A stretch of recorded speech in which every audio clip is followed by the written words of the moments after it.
for me, e-GMAT gave me a study plan. That was really helpful. That is a game changer for me, because even if you are not able to attend a class on a particular day, you can just change that study plan. You can adjust that study plan. So you have a structure there. Classes, I understood how I can tackle the question, like what are the options I can, especially how to eliminate the choices. That plays a very key role in CR. It's not about picking the correct choice, but also eliminating the wrong choices correctly. So when you're eliminating a choice, you should be sure that that is the wrong option. There should not be that time. Definitely use the error log. That is really helpful, because if you have error log handy, even before 1 week or 2 weeks before your GMAT examination, you can just refer the error log and you can easily improve your scores. Got it.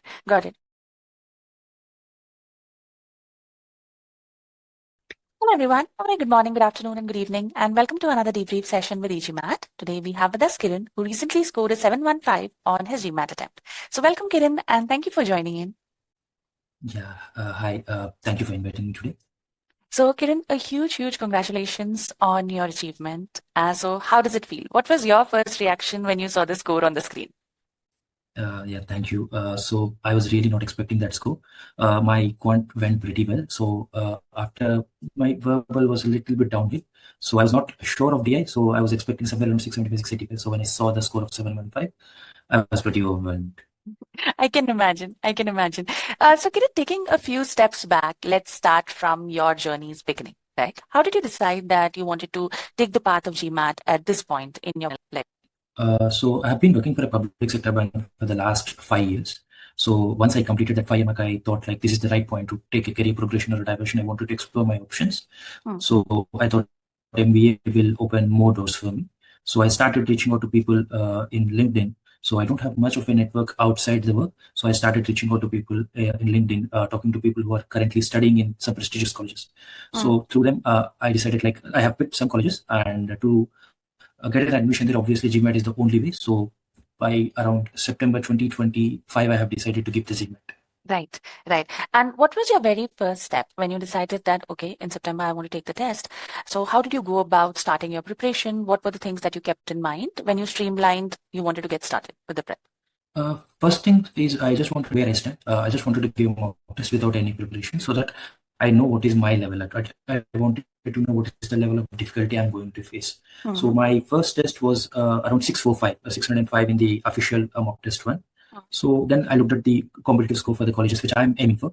So I thought somewhere around 675 to 700. That is a decent range. So I thought that is achievable within a 2 month range. So yeah, that is how I decided. Got it. And when you look back at your first mock, what was your biggest challenge that you observed, and how did you go about working around it?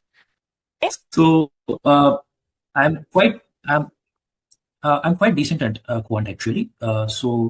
Even in my first attempt as well, I scored somewhere around Q82. My verbal was not that good, and DI it's around 63. So DI63. So I understood that I had to improve my basics in verbal, and I have to tackle the time issues in the DI.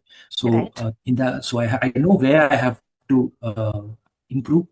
So once I get to know my weak points, then obviously I have made a plan to work on those areas. Right. Now, since you mentioned that, verbal and DI were your major point of concern, so let's talk about one by one each of them, right? So when we look into your verbal, what were the key skills that you developed, and how did you go about improving your verbal? I was okay at reading comprehension, RC in the verbal part, but CR is something which was very dreadful for me. So because I felt like I never tackled that kind of questions earlier in any other examinations I have given. So I definitely thought I needed some guidance there. So once I enrolled in the e-GMAT, I started from the step one, like from the basic. That's why most of my time in the preparation also went into the verbal section. So, and I did more problems on CR. So in that way, I was able to get over that verbal section. Right. So if I have to ask you specifically, because you mentioned, CR was an area of concern. So how did your approach change? How would you usually solve a question before, and how did it change after the course? Earlier, there was no method to it. I was just, it's an instinct. See, because you've been studying for a long time, when you see the question, when you explore the options, it's more of an instinct rather than the method to it. So once I started taking the classes, I understood how I can tackle the question, like what are the options I can, especially how to eliminate the choices. That plays a very key role in CR.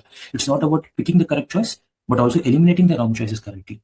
So when you're eliminating a choice, you should be sure that option. You just should not be selecting anything just out of pure luck or something. You should be able to be confident to answer something and also reject the wrong answer. Right, right. And moving on to your DI, because you mentioned that, DI, time management, was something that you observed as a big issue from the very beginning.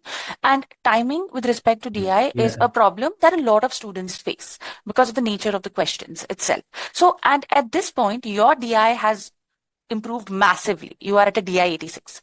Okay. So when you talk about this massive improvement, I'm sure you worked on, not just your concepts, but your processes and your test taking skills in DI. So why don't you walk us through your DI journey? How did you go about working on your DI skills?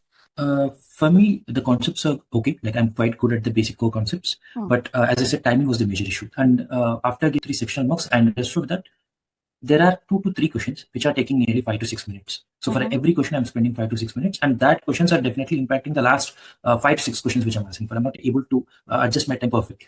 So it's a tough call. After giving like 5 to 6 marks, I understood one thing. I did not answer every single question. So answering 20 out of 20 is not the target here. Your aim should be to answer those questions which you are able to do. And it is a tough thing to skip those things which you are not able to do. That is a very difficult choice because I think most of the people can relate. Growing up in an Indian education system, we used to stuck on one thing. We used to spend a lot of time until we get it correct. But in GMAT, you cannot do that. You have to take a tough call. At some point, if you're not able to crack it, you have to let it go. Right. So that thing really helped me. So when I see an MSR, if I was able to solve it, pretty good. But if I'm not able to solve it, I'll then move on to the next question. I don't want to step on the same question for like 5, 6 minutes because in that, if I do that, I might miss out on a very simple question or a doable question at the end. So my intention was always to attempt everything and give sufficient time for every question. Right, right. And you take out a very important point, Kiran, because strategically skipping and sometimes understanding your strengths and weaknesses and making those decisions can make a huge difference, right? It is not that DI Exactly. after a point was a problem for you, but those decisions helped you move to the strengths, solve other questions, which helped increase your overall weighted accuracy and your score as well. Right. Now, if we have to talk about the platform, especially for quants, although you started at a higher ability and you were comfortable with quants, but I still noticed that, you've used the course material. You still went ahead and did the course files. You have used engine. So how did that help you save the time in your prep? As I told you, I was at Q82, but I just was aiming for Q90. My target was Q90. I know that this is my strong zone, and if I have to get an overall good score, I should aim for Q90. I should not aim for anything else. So just to be on the safe side, just to ensure that I get that target score, I went again through all the course files. And there are some topics which I'm awful at, like probability and permutations. That topic, it's an Achilles heel for me. So I used to spend more of time on those particular topics. And there are some topics like word problems, which I can do it at any point of time. So I used to skip those things. It's again a time constraint thing. I have only 2 months of time and I work pretty long hours in the office. So I have to make use of the time what I have. Right. So just to ensure that I get the Q90, I went through all the files, even though I had a little bit of time. Right. Right. And I think that worked because, on the test, you mentioned while we were talking previously how comfortable you were with the quant section. And you had that time to actually go back and look into your mistakes also. I know, still there was one mistake that couldn't be avoided and you landed up with a Q88, right? Yeah. But we still know that your, quant had internally improved to a large extent. And maybe on some other day, it could have been a Q90 also if things worked just fine. Yeah. Right. And so, Kiran, talking about practice, because, a lot of people focus more on quantity sometimes rather than just the quality of practice or the kind of difficulty of questions, the review. And, I know you have spent a good amount of time on, practicing questions on the Scholarinium and the Neuron OG as well. So what was your strategy when you used to sit for these practice sessions? What would you focus on particularly? My goal is to learn something new. I don't want to do the questions which I know of. On word problems, I can do as I told you. My focus was always on the topics which I'm unable to tackle, which I know I needed help. In that way, e-GMAT really helped me because I did not go searching for mock tests and everything. Everything was there. And the difficulty of questions was sorted out pretty cleanly. So I will start with the medium level questions. Once I'm comfortable in the topic, then I'll go to a hard level question. Right. So you have to practice. The only way you can improve your score in quant is by practice, but also not the quantity, but the quality. What you're practicing, whether you're targeting the questions where you're weak at, and what kind of difficulty you're targeting it. End of the day, if you're planning for a higher score like Q90 or Q85, you have to be comfortable with the difficulty, hard difficulty questions, because you're going to get at least 10 to 12 hard difficulty level questions. If you're not comfortable with that level, then you cannot achieve what you're aiming for. In that way, the practice is pretty much needed. And especially in this Coloranium, we had medium and hard level questions. I used to give mostly hard level 17 quizzes. Even though if I'm scoring 30, 40 also, I'm okay with that, because it's better to do things which you don't know and improve on it, rather than doing the same thing which you are quite good at. Right. So you would take even the low score more like a learning opportunity. So even if days were not going as good, you would still take it as an opportunity that, okay, even if my score is low, let me try to understand where I'm going wrong. Right. That brings me to another question, Kiran, because, like you practice, you learn things as you move forward. So how would you make sure you're keeping a check or a tab on your mistakes? Would you make notes, or would you create an error log and keep it handy? I did both, actually. Initially, I started with error log. Error log, I suggest, if apply time, definitely use the error log. That is really helpful, because if you have error log handy, even before 1 week or 2 weeks before your GMAT examination, you can just refer the error log and you can easily improve your scores. Got it. Now, moving to the final phase, Kiran, because I know that, sectionals, full length mocks also have their own importance, right? And there is a lot of learning that happens in this phase also, because this is where you start taking mixed quizzes. You are almost trying to stimulate the actual test environment. So when you started taking sectionals and mocks, what were the key insights that you gathered by looking at maybe your review or your patterns on the platform that, you started making a note of or being more careful of on your sectionals and mocks? I used to actually attempt the sections in a different way. One day I'll give Q, verbal, and DI, then I'll go for DI, quant, and verbal. I was just trying to figure which works for me. Usual practice will be quant, verbal, and DI, but I was just trying to figure out what works for me. And one more thing is definitely the timing issue. You have to, whether I'm able to answer all the questions, or what are the concepts where I'm lacking in behind. Then am I able to go through the entire section of the entire section? Like, am I able to answer everything? That played a really important role. And apart from that, whether I'm able to focus for the entire examination, because that is when you're preparing, or when you're giving sectional marks, it is quite easy, because you're giving 40 to 45 minute sessions. It's quite easy to focus. But when you're giving 2.5 hour length examination, it's very easy to lose your focus. And you have to write it in an examination scenario. You have to avoid all the distractions. Then only you can create that examination center vibe in your house, in your office. Then only you can tackle the examination day pretty easily. Right. So rightly put, Kiran, because, it is not just about knowing the concepts and the processes. It's also about building that atmosphere, that muscle power to sit for that long hour, and that stamina as well. You brought out a very interesting point that, you tried a couple of sequences. You tried verbal first, quant, DI, and then, you tried different sequences. So what was the one that you finalized with? Because I'm sure by the test you were confident in one sequence and comfortable. And what was the reasoning behind it? So it might sound pretty easily. Now, after trying all the combinations, I went for the general one, quant, verbal, and DI. So I thought quant is the easiest session for me. So first, let me tackle that. And I thought if I do well in quant, that gives me the confidence to go about the second section. So exactly that is what happened. Once I completed my quant, nearly 15 minutes left. So I was able to go through the quant again and again, and I was able to relax so that I can attempt the next sessions pretty calmly. So yeah, it's all about which works out for you. So if I am to give a suggestion, I will say start with the thing which you are very good at, so that you can build the confidence and tackle the sessions which you are not so good at. Right. Now, talking about your test day experience, Kiran, why don't you walk us through your test day experience while giving the test? How were you feeling? Did you feel things were going as planned? We know about your quants for sure, right? But it would be great if you can walk us through the sequence that you took the test, quant, verbal, DI, okay? And what was going on in your mind? I was pretty tense, actually, because that is my first attempt. So, and I had not spoken to anyone who scored a great score. Mostly all my friends or people speaking with have scored somewhere around 685, 695. So I was pretty tense, because my aim was always around 700 margin. So I was pretty nervous about the scoring part.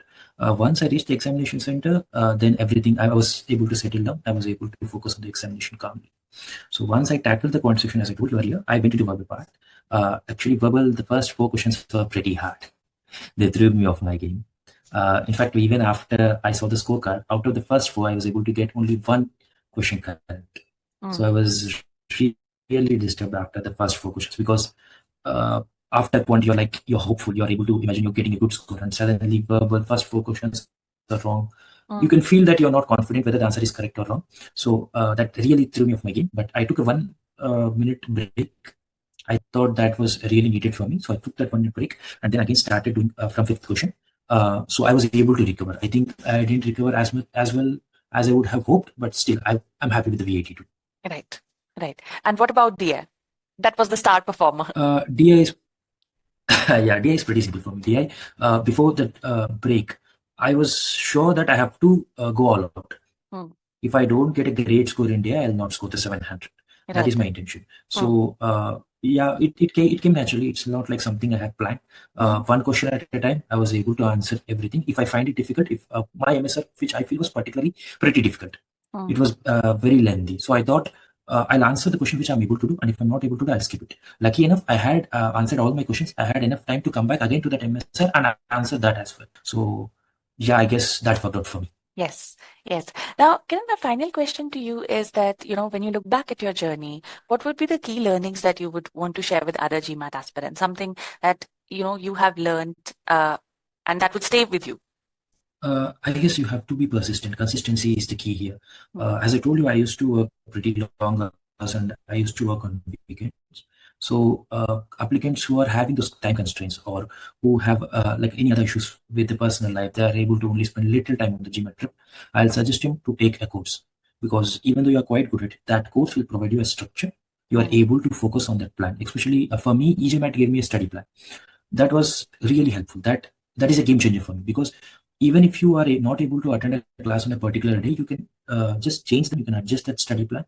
So you have a structure there with you. You need not come to the day, sit in front of your laptop or your tablet and wonder what to study. If you have your structure, then you can straight away get into the work and put in the time to improve your score. Right. I think on that note, I would really like to take this opportunity to thank you, right, for taking out this time today and sharing these insights, because I know there are a lot of students who get inspired, who look forward to such interactions, because somewhere or the other, they are also able to relate to a lot of points, setbacks or successes that they want to, right? And thank you for doing this, Kiran. And we wish you all the best for your applications.